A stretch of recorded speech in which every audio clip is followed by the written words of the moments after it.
أثر القرآن أيها الإخوة في إصلاح القلوب مشروط بشرط عظيم، مشروط بالمحل القابل، كما قال ربنا سبحانه: إن في ذلك لذكرى لمن كان له قلب أو ألقى السمع وهو شهيد.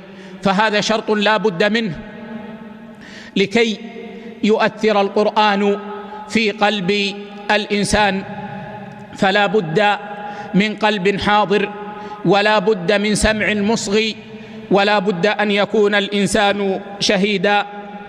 ولذا يقول البخاري رحمه الله عز وجل عن هذا القرآن: لا يجد طعمه إلا من آمن به. القرآن له حلاوة، القرآن له لذة عظيمة، لكن طعمه لا ينال إلا لمن آمن به وألقى السمع له وكان قلبه حاضرا شهيدا. ويقول ابن القيم رحمه الله: إذا أردت الانتفاع بالقرآن فأجمع قلبك عند تلاوته وسماعه، وألق سمعك، واحضر حضور من يخاطبه من تكلم به سبحانه منه إليه، فإنه خطاب منه لك على لسان رسوله صلى الله عليه وسلم. الله أكبر! هل استشعرنا هذا؟ هل استشعرنا كأن الله عز وجل يكلمنا بهذا القرآن؟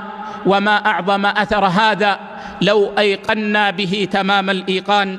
ويقول ابن قتيبة رحمه الله عز وجل: إذا حصل المؤثر وهو القرآن، والمحل القابل وهو القلب الحي، ووجد الشرط وهو الإصغاء، وانتفى المانع وهو اشتغال القلب وذهوله عن معنى الخطاب وانصرافه عنه إلى شيء آخر، حصل الأثر وهو الانتفاع والتذكر.